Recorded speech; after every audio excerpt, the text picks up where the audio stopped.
웰컴티는요, 우리 박동빈 고객님 하면은 떠오르는 그 레전드 밈. 예나 선정의 딸이에요. 안 돼, 안 돼. 잘하신다. 아시죠? 이 유명한 짤. 전설의 밈이죠. 그래서 주스를 아니 준비할 수가 없었습니다. 아, 네. 근데 실례가 안 된다면 그 원조 한 번만 좀. 주스를 보는 순간 약간 이게 뭔가 왔구나 생각이 들었는데 그 상대를 좀 해주셔야 될 선생님이 한번 네. 그 대사는 지금 했던 예나 선정이 딸이에요고 제가 선행 대사가 있습니다. 네. 지 딸도 아닌 예나를 왜 달고 가? 그런 이제 그런 게 좀 있거든요. 그럼 예나 선정이 딸이에요. 이거를 하시면 그 놀람에 이제 제가 이제 연기 네. 데뷔까지. 네. 자, 네. 보십시오. 네. 지 딸도 아닌 예나를 왜 달고 가? 예나 선정이 딸이에요.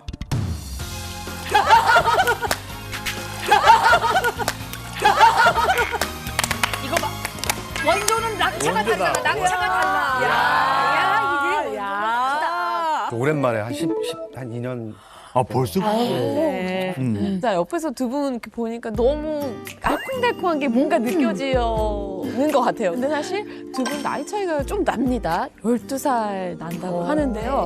저 선배님 궁금합니다. 어쩌다 만나게 되신 건지 궁금합니다. 저희 그 친한 모임이 있었어요. 감독 PD들하고 연기자들 몇 네. 모임이 있었는데 이 친구가 이제 저희 모임에 이제 같이 왔다가 오늘 되게 괜찮은 거예요. 나이 차이는 많이 났고 밥 먹자 했더니 선배님 이러시면 안 돼요.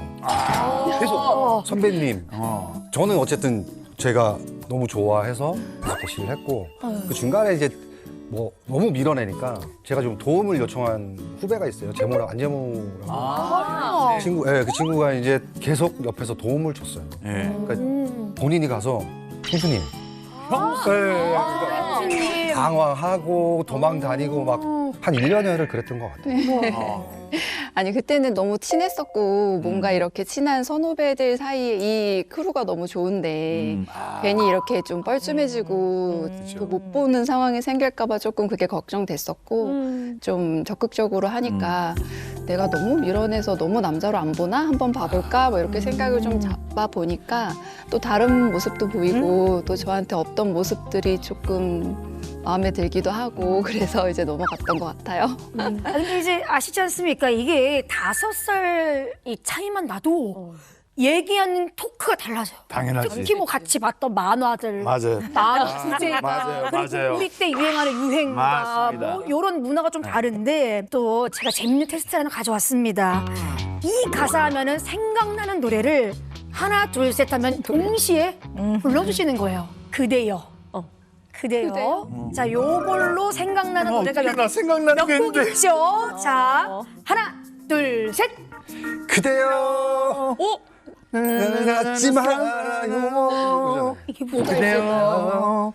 나나나나나 김지혜 선배님. 나나나나나 너랑 나랑 우리 거기 부분 저도 알겠는데요? 너 남자 몰래 사랑했던 그 여자 몰래 사랑했던 그 남자 그래 이거 아니, 그대요 하면은 나름은 뭐 그대요 뭐가 있죠? 그대요. 아니, 그대요. 그대요. 아 네.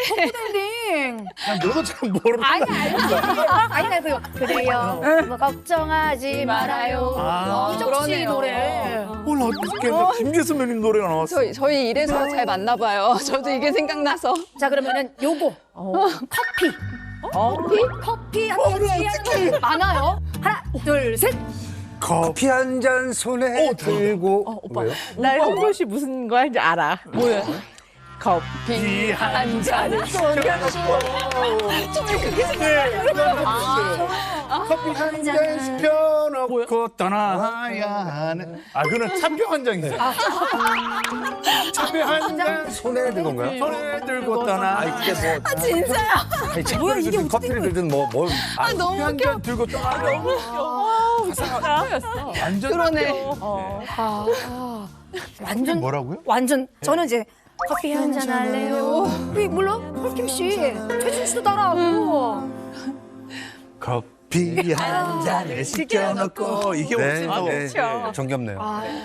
자, 알콩달콩 살고 계신 두 분께서 과연 어떤 고민으로 저희 금쪽 상담소 찾아주셨는지 영상으로 확인해 보겠습니다.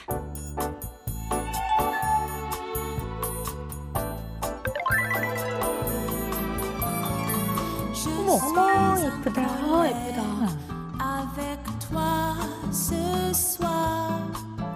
애긴 애교 공간. 깔끔하다. 만나요 선생님 만나서 반가워요 친구들 이름은 이름이 박지우야? 우와. 너무 예쁘다. 교묘하게 두 분 닮았어. 그러네.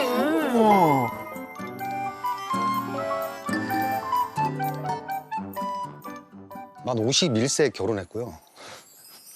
첫 아이를, 지우를 3년이죠. 3년 만에 얻게 됐으니까 이제 쉬운 54세 지우를 얻게 됐는데 제가 그렇게 웃음이 많은 사람은 아니었나 봐요. 웃음이 많은 사람은 아니었는데 와이프가 하는 얘기가 야, 세상에 박동민이 저런 웃음을 지어? 라고 할 정도면 제가 엄청나게 아이를 보면서 좋아했나 봐요, 표정이. 어쩜 이렇게 이뻐. 아이가 너무 이쁘다.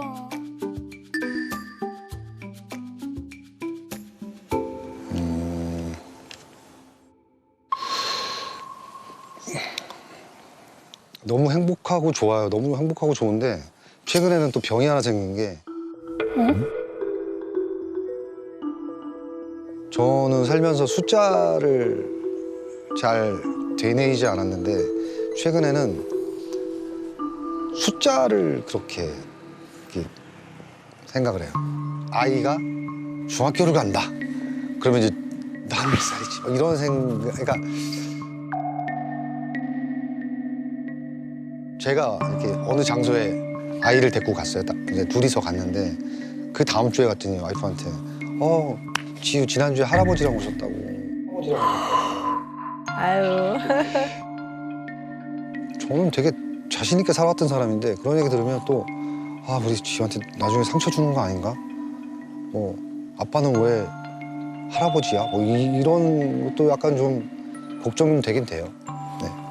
그게 이제 굉장히 오빠한테는 좀 충격이었는지 나한테 경각심을 가지려고 네가 만들어낸 얘기지 이러는 거예요. 거짓말인 줄 아는구나. 내가 진짜 그렇게 보인다고? 아니 아무리 머리가 하얗다고 그래도 내가 그렇게 보인다고? 할아버지는 아니지 않냐? 자기가 이젠 느꼈겠죠. 진짜 상희 말대로 지우랑 더 오래오래 건강하게 멋있는 품위를 유지하면서 살려면 신경 쓸 게 많겠구나, 많아야 되는구나. 그러니까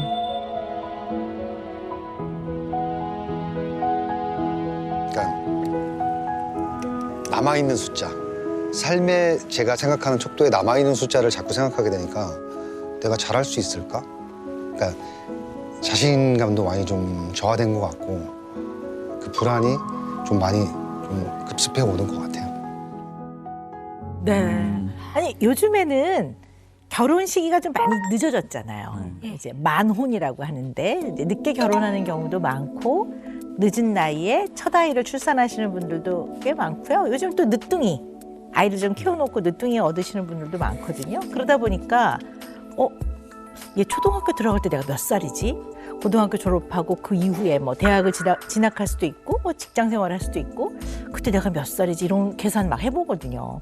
그러니까 충분히 좀 이해가 돼요. 그렇죠. 그리고 요즘 또 통계를 내보면요. 평균 직장 생활을 하는 사람들의 퇴직 연령이 몇 살인 줄 아세요? 그때 49. 49요? 네, 49.4세예요. 50세도 되기 전에 퇴직하시는 분이 굉장히 많은 거예요. 그리고 집집마다 좀 차이는 있겠지만 자녀 한 명을 키우는 비용이 대체로 평균 6억이 든대요.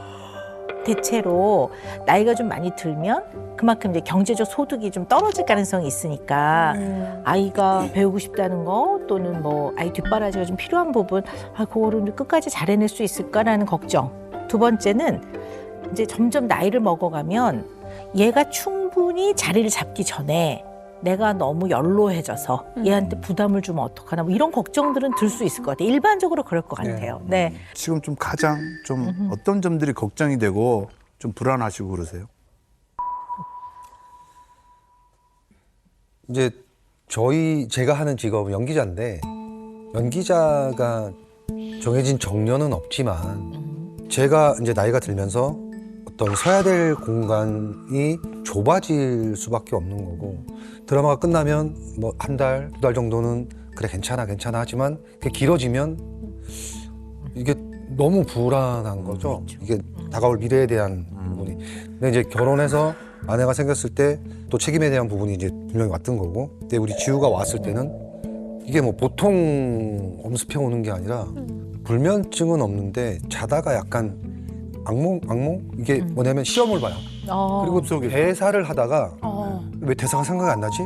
이러면서 막 거기에 빨려 들어가요. 그러면 그 사람이 나를 되게 이렇게 압박하는 느낌을 좀 받기도 하고 내가 우리 상희 씨랑 지우를 이제 어떻게 잘 할 수 있을까? 빨리 어떻게 뭔가를 해야 되지 않나 그런 생각들이 조급함이 생기죠. 네. 우리 지금 동빈 배우님의 말씀을 좀 들어보면요. 이제 그 꿈의 내용을 보면 이게 굉장히 상징적으로 많은 걸 시사하거든요. 우리가 시험을 볼 때 모르는 문제가 나오면 어찌할 바를 모르는 거예요. 그리고 엄청 당황스럽고 당혹감을 느껴요. 난감한 거거든요. 이게 아마도 아빠로서 내가 이걸 좀 잘 해결하고 살아야 될 텐데 그게 이제 경제적인 거가 됐든 뭐가 됐든 혹시 내가 이 상황을 해결하지 못하고 난감하고 당황스러운 일이 생기면 어떡하지라는 걱정을 늘 하고 계시는 거죠. 네. 근데 이상은 씨는 그래도 좀 어리시니까 그런 걱정 없지 않으세요? 아니요, 저도 늦게 딱 40에 결혼했어요. 40에 결혼하고 43세에 아기를 낳은 건데, 네. 그냥 지금 아이를 보면 그냥 아이의 미래? 이 아이랑 언제까지 내가 건강히 잘 얘가 원하는 거를 잘 맞춰주면서 있을 수 있을까 이런 고민 굉장히 많이 하고 있죠. 정말 화면에서 보시면 완전 이렇게 옆에서 날개 나올 것 같잖아요. 맞아요. 천사. 네. 이렇게 귀하고 이렇게 소중한 아이가 있을까 싶을 정도로 다 너무 예쁜 지우인데요. 네, 이 엄마 아빠의 고민이 어떤 것인지는 좀 어느 정도 알 것 같아요. 더군다나 소중한 게 생기면 더 불안해요. 왜냐하면 소중한 게 없으면 뭐 그러거나 말거나 그러는데 소중한 게 생길수록 이 저 깊은 마음 안에 있는 불안들이 건드려지거든요. 왜냐하면 잃게 될까봐, 놓치게 될까봐, 어떻게 될까봐 뭐 이런 불안들이 생기는데요. 지금 생활하면서는 솔직히 그냥 아기에 집중하는 그 시간이 많아서 그거를 막 정말 진지하게 많이 생각은 못하지만 뭐 혼자 있을 때나 이렇게 둘이 얘기할 때나 그럴 때 보면은 되게 심각하게 와닿을 때가 있긴 하죠.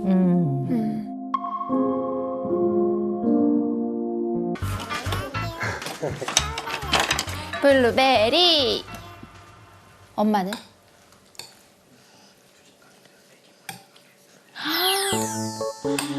엄마, 감사합니다. 달콤해. 아이고. 아, 네. 엄마 한 입만 먹고 줄게. 벌써 블루베리 다 먹고. 몇 시야? 나 얼른 먹고.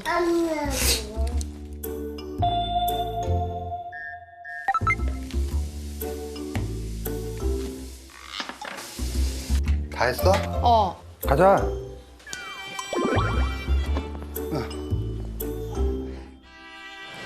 건너자. 건너자.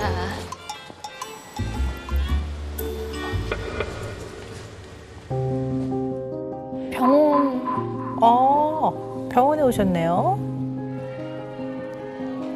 지우가 눌러볼까? 제발?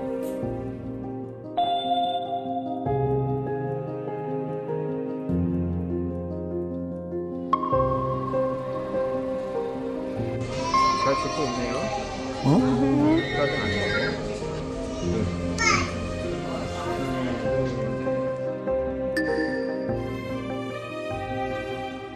지금 시점에 이제 서고 걷고 그렇게 해야 되는데 겁이 나서 잘 못 서려고 해요.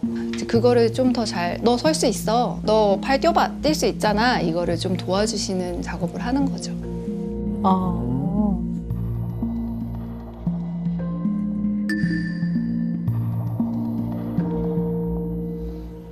저희 아이는 임신 7개월 차에 이제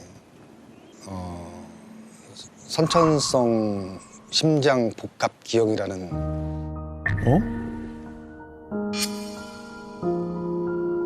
그러니까 복합 기형 중에서도 사실은 이제 좌심 형성 부전 증후군이라고 이제 좌심실 대동맥이 형성이 안 돼서 심장 이식을 하지 않거나 단계적 수술을 하지 않으면 바로 사망을 하게 되는 병인데 저희는 이제 단계적 수술을 이제 선택을 해서 지금 3회차 수술이 끝났고요.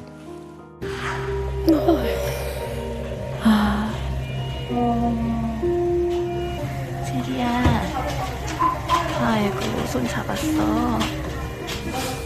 오늘 수술 힘들지만 우리 체리 잘 버틸 수 있어? 다 잘 될 거야. 걱정하지 마.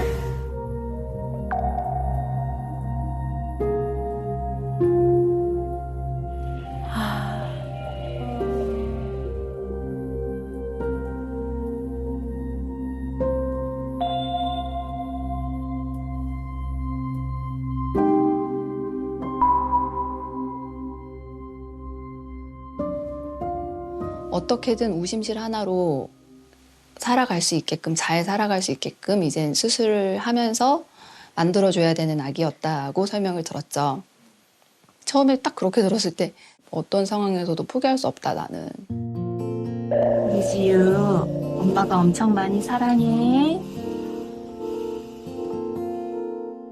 그렇게 결정을 난 이후부터는 그냥 정말 매일 더 행복하려고 노력했던 것 같아요. 선생님이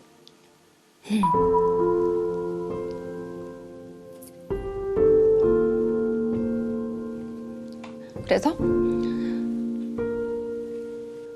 엄마가 못 받아들이고 불행하고 감정이 힘들면 그건 다 안다. 그 소리를 딱 들었을 때 내가 행복해야 돼.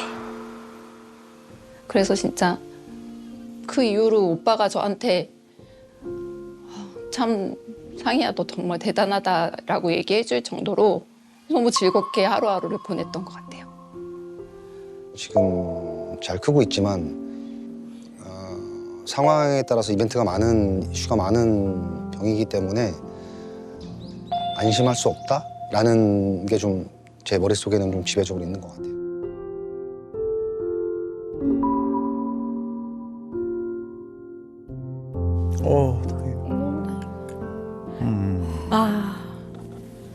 부모 마음이 어땠을까? 네.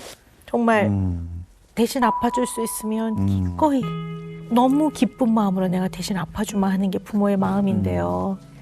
이 태어난 지 3일밖에 안 된 아이가 수술실에 들어갔을 때 그리고 아직 말을 못하니까 표현을 못해서 그렇지 그 아이는 또 얼마나 아프고 힘들었을까. 그죠? 왜 이렇게 아빠가 이렇게 힘들어했는지 좀 이해가 되네요. 엄마가 왜 그렇게 마음을 좀 단단하게 먹으려고 노력했는지 이해가 됩니다. 네. 요거 자심실 형성 부전 증후군. 네. 지금 요거 좀 설명을 좀 부탁드리겠습니다. 아니 우리가 심장은 심방과 심실로 이루어져 있어요. 그러니까 우심방, 우심실, 좌심방, 좌심실이 다 있어야 되는데요. 좌심실이 잘 안 만들어진 거니까 왜 우리 심방, 심실은 늘 피를 받아서 크게 해서 온 몸으로 펌프 같은 건데요. 당연히 문제가 되죠. 그래도 참 의학과 과학이 발달하면서 여러 가지의 수술과 치료의 어떤 방법으로 예전에 비해서 훨씬 잘 또 뭐 예후가 훨씬 나아졌죠. 잘 지낼 거라고도 또 기대도 합니다. 저희가 아이를 너무 원했어서 3번의 시험관을 했었어요. 근데 3차 때도 임신을 했었는데 안 됐던 경험이 있어서 이제 오빠한테 하늘의 뜻에 맡기자. 너무 우리가 갖고 싶다고 억지로 해서 좀 많이 나도 힘든 것 같아 했는데 생긴 게 지유예요. 그런 거를 다 썼어요, 거기에. 그러니까 선생님이 아빠 나이가 많구나. 엄마도 많네. 시험관도 했고 원했잖아요. 살립시다 그럼. 살릴게요. 와. 여기 선생님들 수술 잘하고요. 의학 좋아졌어요. 살릴 수 있어요. 그냥 살립시다, 살릴 수 있어요. 그 말 한마디에 좀 더 크게 힘을, 너무 힘들고 슬픈데도 힘을 많이 얻었던 것 같아요. 지우 수술 이후에 좀 회복하는 과정에서 발달에 좀 영향이 있었겠구나라고 좀 마음속에서 좀 생각되는 게 있으세요? 노후도 수술을 하고 나서 중환자실에 있을 때 호흡곤란이 와가지고 네. 뇌에 쇼크가 한 번 왔었어요. 네. 뭐 그 후에 이제 검사를 했는데 다행히 큰 이상은 없다고 하는데 이제 이쪽에 이제 MRI 찍었을 때 이렇게 나타나는 증상이 좀 있었고요. 조금 전에 오빠가 얘기한 것처럼 그 쇼크가 있었을 때 지금 너무 어려가지고 그런 증상이 있으면 지금 괜찮아 보여도 향후 몇 년을 좀 지속 관찰을 해야 된다고 하시더라고요. 뇌가 이제 성장을 하면서 또 다른 이슈가 생길 수 있어서. 네네. 근데 다행히 지금은 옆에서 생활하는 그 관점으로 봤을 때는 너무 뭐 말하는 거, 뭐 쳐다보는 거, 표현하는 거 너무 괜찮아서 괜찮구나 하고서 안심하면서 좀 지내고 있고요. 그거 말고는 이젠 딱 아이가 엎드리고 좀 발버둥 치고 좀 근육을 키워야 되는 시기에 좀 누워 있었던 터라 네. 선생님이 갈 때마다 얘기하시죠. 당연한 거예요. 얘는 3개월 동안 누워 있었는데 이러면서 이제 마음의 위로를 해주시는데 이제 그런 운동성 이게 좀 네네. 걱정이 되긴 해요. 네. 키나 몸무게는 다 또래하고 네, 비교해서 정상이에요. 네, 괜찮습니까? 너무 정상이에요. 네네. 지유야.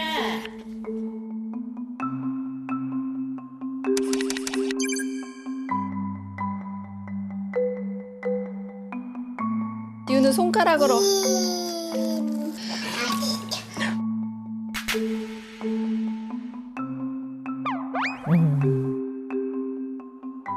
보시다시피 언어는 그냥 어려운 말도 해요. 블루베리기도 하고. 이름이 박지우야? 지우야, 웃어봐. 표정도 이런다? 그다음에 상황도 잘 파악하는 것 같아요. 인지. 그다음에 정서적으로도 지금 굉장히 정서의 표현이 풍부하고 엄마나 아빠와 정서적인 상호작용을 하죠. 즐거움이라든가 뭐 다양한 정서들이 다 표현이 되는 것 같아요. 근데 지금 이제 우리 지우 같은 경우는 잡고 있지 이렇게 손을 떼고 걷는 게 안 되니까요. 그래서 지금 보니까 제일 문제가 되는 게 신체 발달인 것 같아요. 그리고 그 중에서도 대근육 발달. 네. 그리고 요거 이제 재활로 아이가 조금 더 할 수 있게 도와주면 조금 더 빠른 속도로 회복을 할 거다라고 일단 내다보고요. 네. 한 1년 반 정도 만 남았는데 3세 정도에 하니까 1년 반에서 이제 아이 체중과 얘가 움직이는 그 활동성에 따라서 잘 숨 쉬는 거나 움직이는 에너지나 이런 거를 심장이 받아주느냐에 따라서 어쨌든 좀 커서 몸무게도 좀 안정권에 들어가고 했을 때 수술을 해야 더 예후가 좋다고 하더라고요. 그러니까 저는 이 두 분이 물론 이제 엄청나게 힘을 내고는 있지만 이제 얼마나 간간히 걱정도 되고 그랬을까 하는 게 감히 상상이 됩니다. 네. 그래서 우리 왜 상희 씨가 문장 완성 검사하신 거 제가 좀 추려 갖고 왔거든요. 그래서 보니까요. 다른 친구들이 모르는 나만의 두려움은 근데 뭐라고 쓰셨냐면 나이 많은 남편과 늦은 결혼 생활이라 일찍 혼자이지 않을까?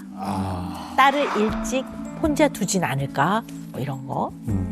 어리석게도 내가 두려워하는 것은 아직 닥치지 않은 일에 부정적인 결론을 두려워한다. 그다음에 내가 잊고 싶은 두려움은 딸 지우의 건강에 대한 걱정과 두려움 이렇게 하셨어요.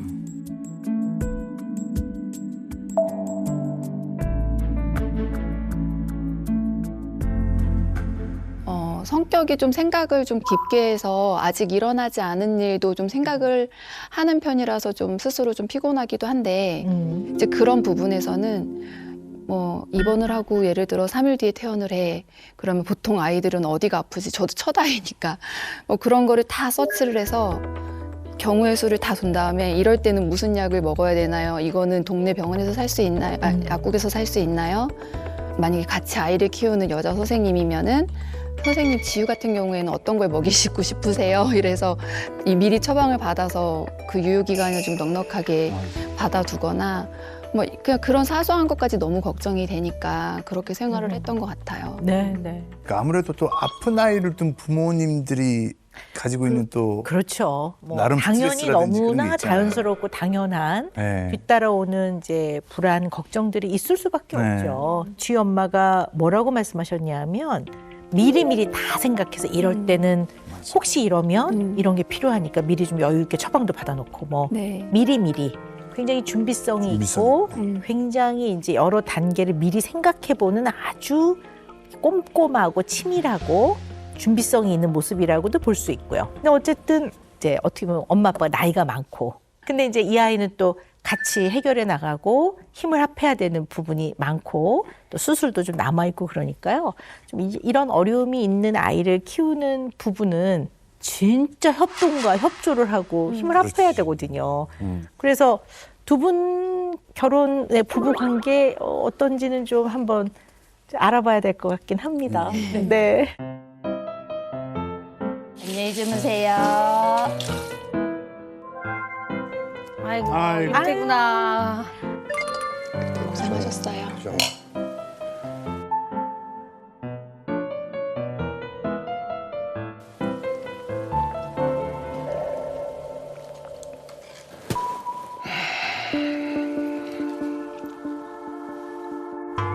심각하신데요?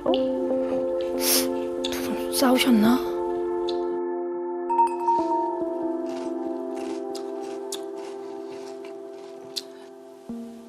내가 아침부터 물어보고 싶은 거 있었는데 오늘 아니면 오늘 오늘? 아침에 병원 갈 때 기분이 안 좋았어? 병원 갈 때? 내가 뭐 또 실수하거나 뭐 그랬나? 왜?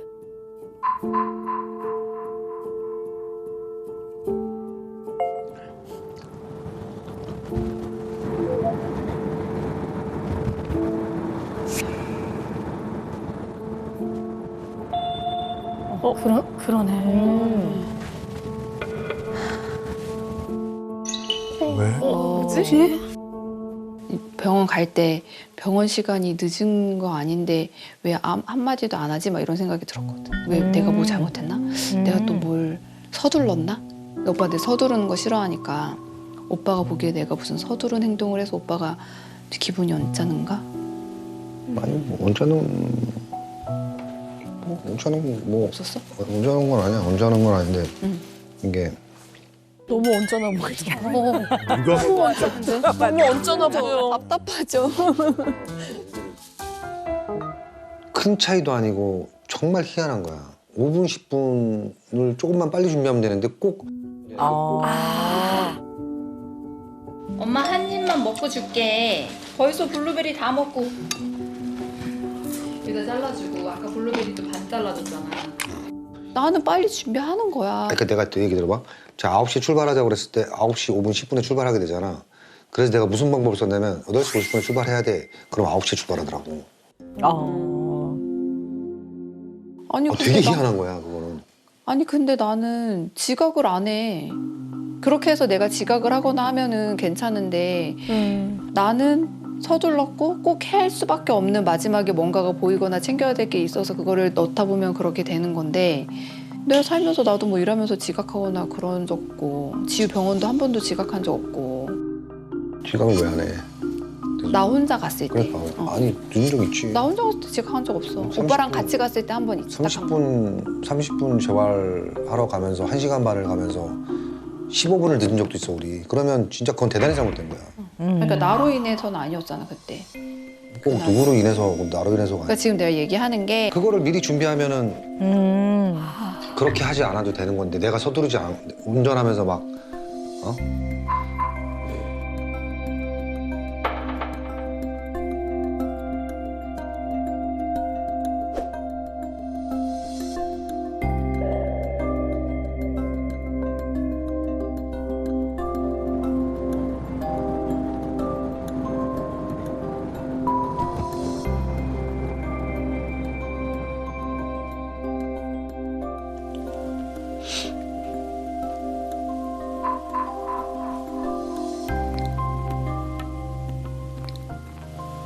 더 미리 준비해 보도록 할게. 그래. 지유 얘기 안 하니까 싸우려고 했더니.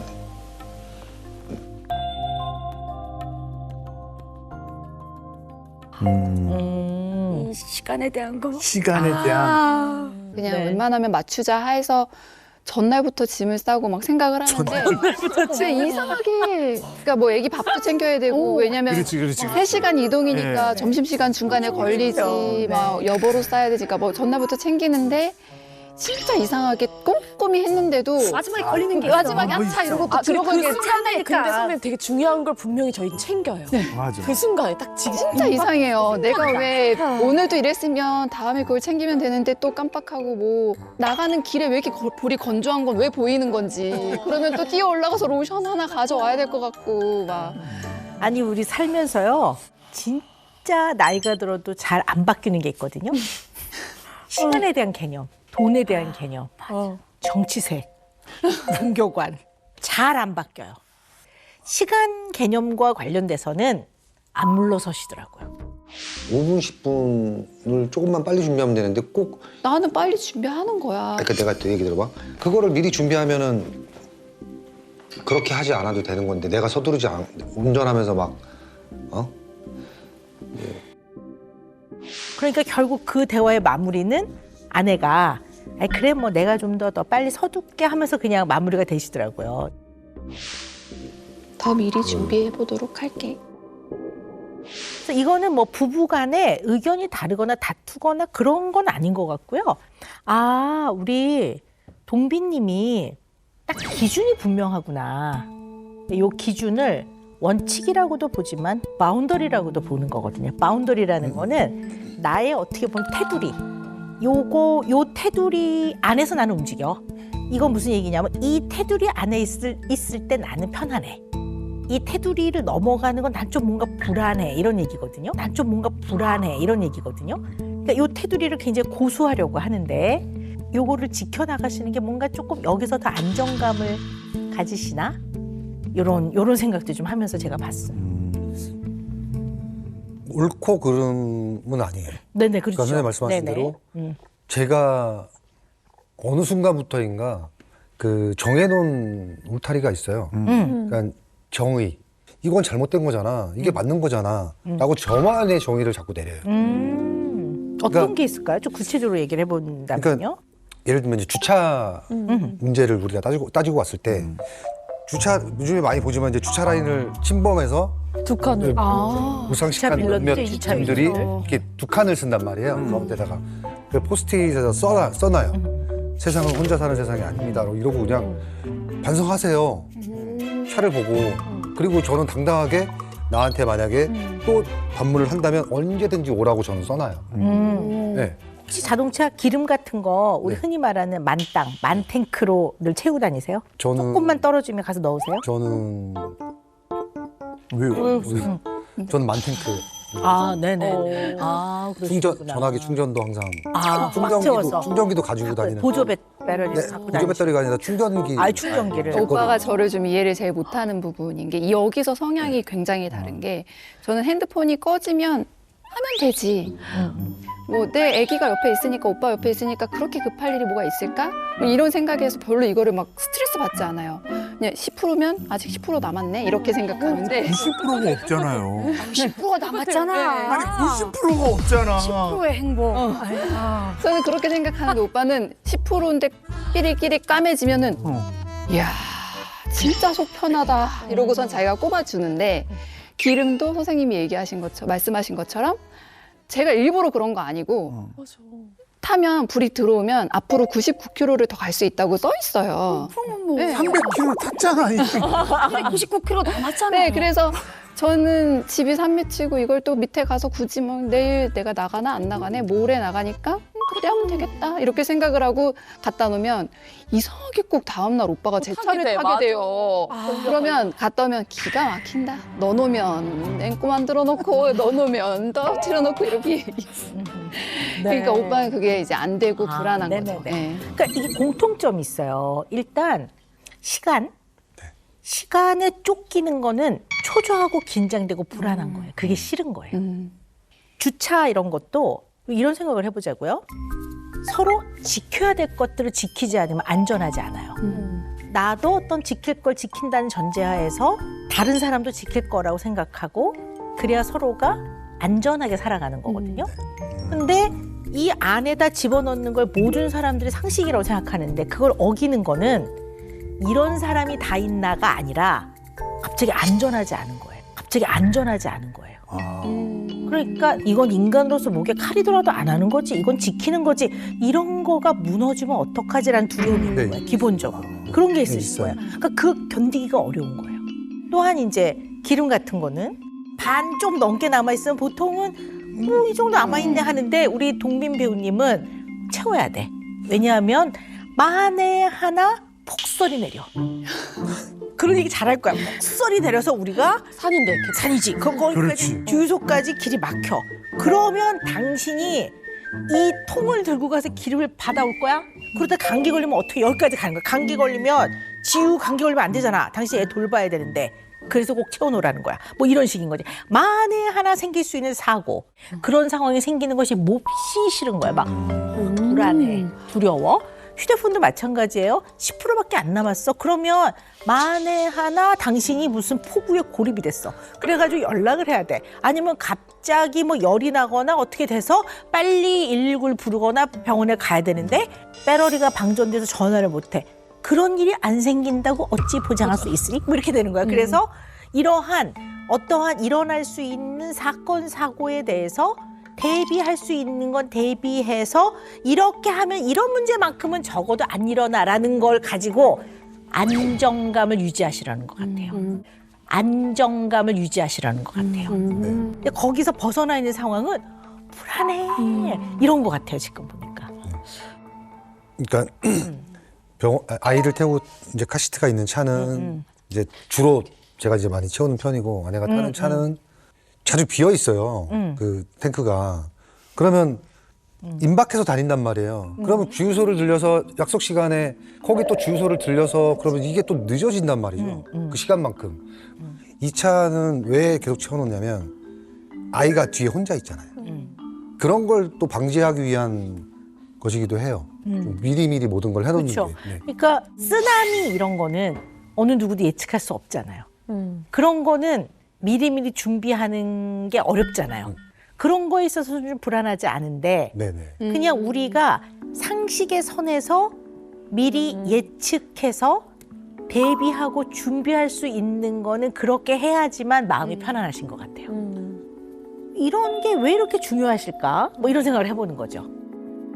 제가 누구와도 얘기를 해본 적이 없고 얘기를 안 하는 게 이런 영향이 있는 건가.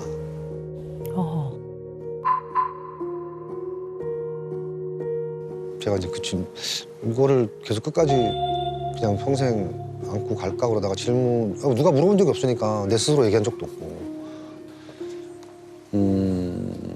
그러니까 어쨌든 이제 검사실에 무슨 일을 해서라도 있고 싶은 일이 있다면이라고 했을 때 공란에 둘까 하다가 아주 어렸을 때 이제 추행을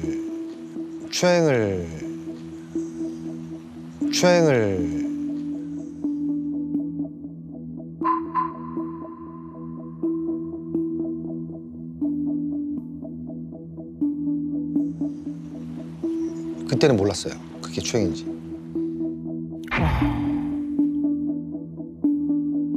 그냥 문득 제 기억에 아마 교련복을 입었으니까 고등학생이었을 거고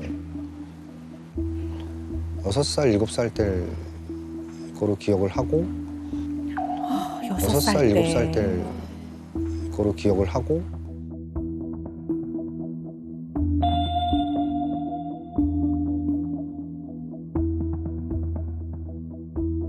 성에 눈을 떴을 때 그게 추행이구나라는 걸 처음 알았는데 그 나이가 들었을 때는 가끔 이제 머릿속에 그 역겨움과 약간 복수심만 좀 많았어요. 지금 살아있나? 막 이러면서 복수심만 좀 많았어요. 지금 살아있나? 막 이러면서 굉장히 오랜 시간이죠. 오랜 시간. 그러니까 지금도 잊혀지지가 않으니까 이게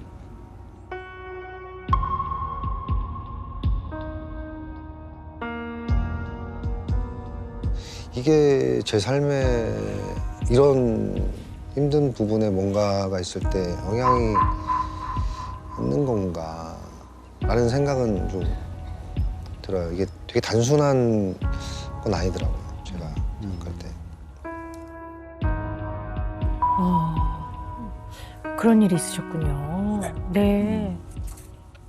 이게 50년도 넘은, 네, 50년 50년 가까이 된 일이죠. 그 50년 전에 겪었던 그런 굉장히 당황스럽고 정말 네, 말도 안 되는 네, 그런 일들 정말 너무 힘든 일이죠. 꺼내놓기가.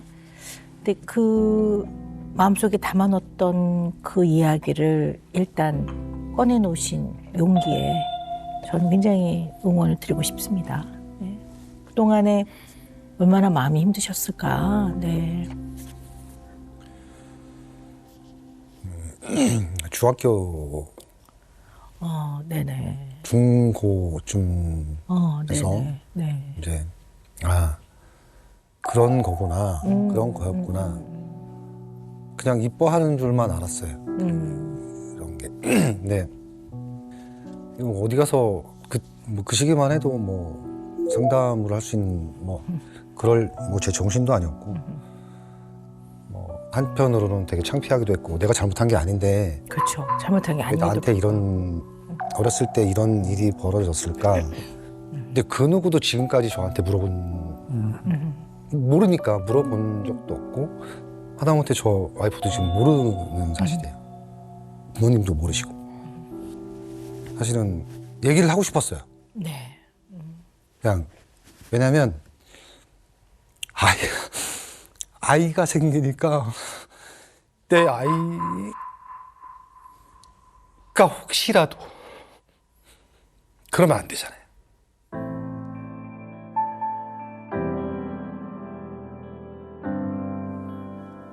누군가나 어디에선가 잘못된 거는 잘못됐다고 좀 지금이라도 얘기를 하고 싶었어요. 그렇죠. 지금 생각해도 너무 생생하게 기억이 나니까 그 창고나 이런 너무 생생하게 기억이 나니까 근데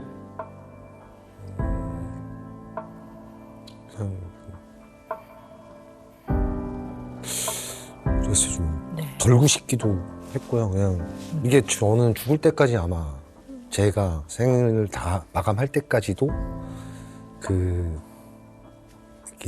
피부로 느껴지는 게 아마 잊혀지진 않을 것 같아요. 근데 그렇죠.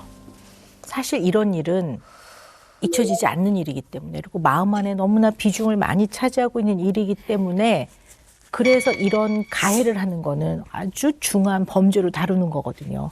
근데 그래도 이 시기에 우리 동빈 배우님이 이것을 얘기하고 싶다고 하신 이유는 아빠이기 때문인 것 같아요. 우리 아이들을 보호하고 지켜가는 데 있어서 옳지 않은 건 옳지 않다고 말할 수 있어야 되고 잘못된 것은 잘못됐다고 분명하게 말할 수 있어야 돼요. 우리 상희 씨는 오늘 처음 들으셨어요? 네, 남편의 네. 이런 이야기를.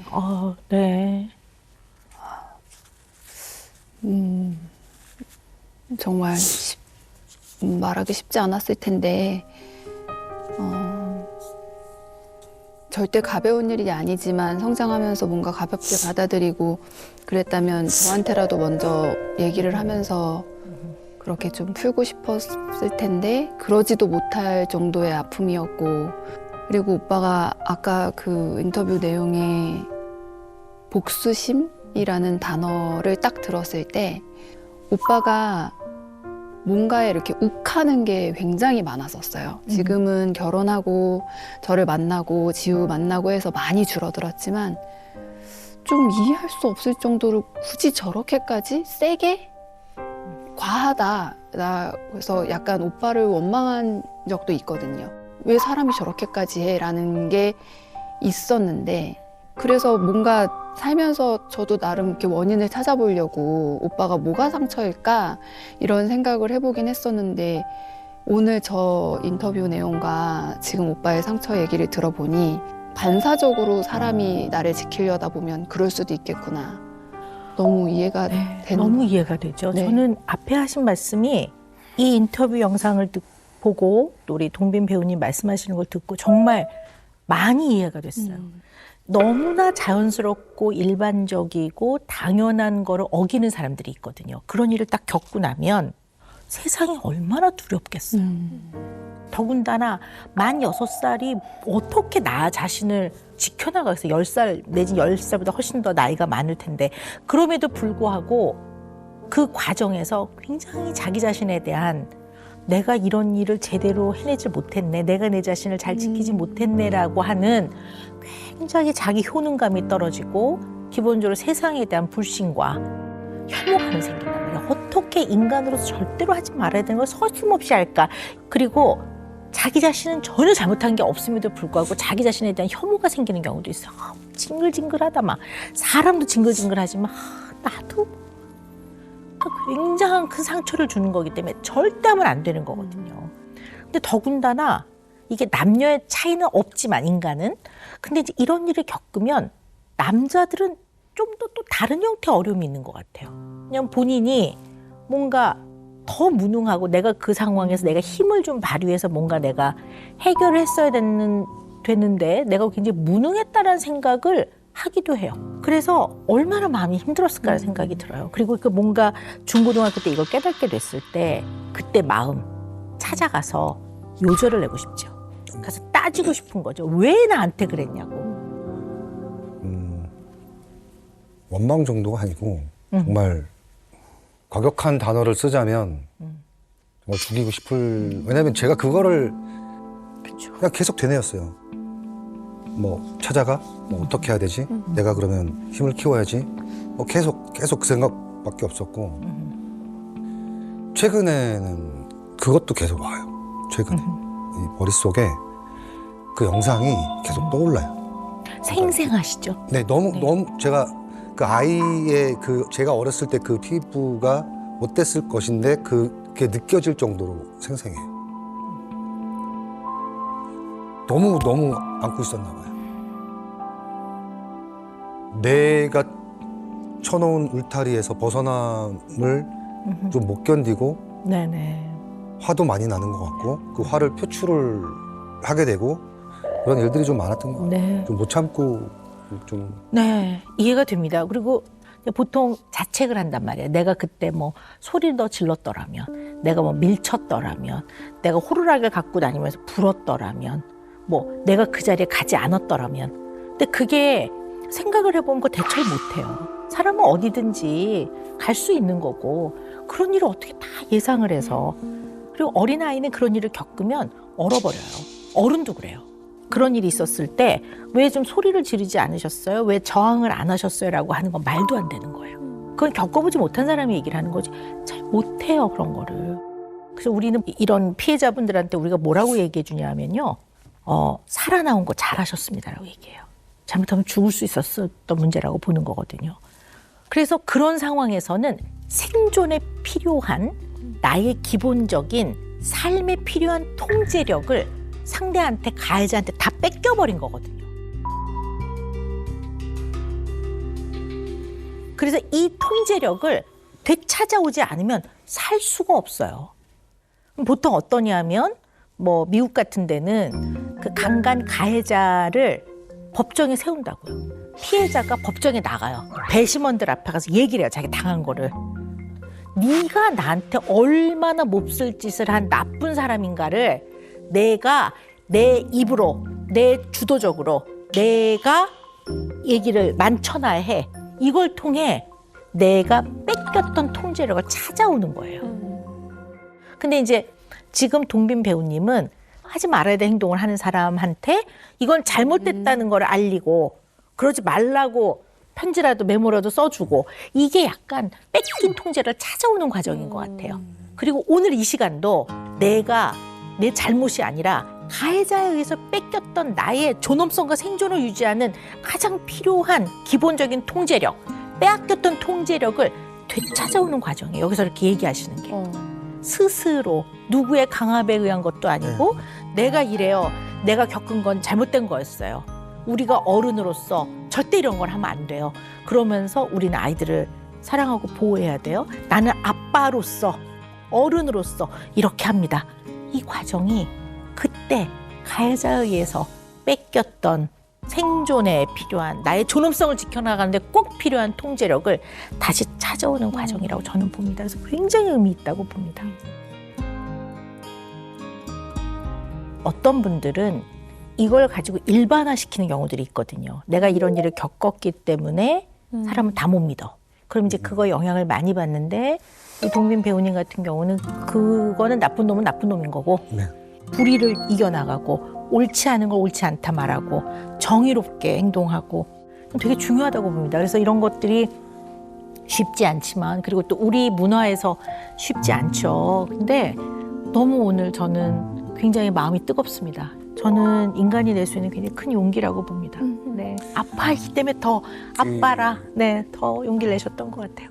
검사지에 쓰면서 사실은 인터뷰도 했고 녹화 오기 전에 이제 피디님한테 그 부분을 거론 내지는 삭제해달라고 전화를 하려고 했어요.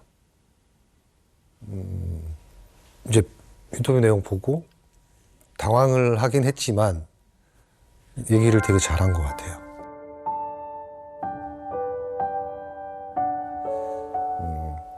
저는 잘못한 게 없거든요. 그럼요. 0.0001도 없습니다. 앞으로도 네. 그냥 그런 일들이 좀 없었으면 좋겠어요. 우리 이제 아이들, 네. 애기들 뭐 다 성인도 마찬가지지만 너무 잘못된 거거든요. 네. 너무 잘못된.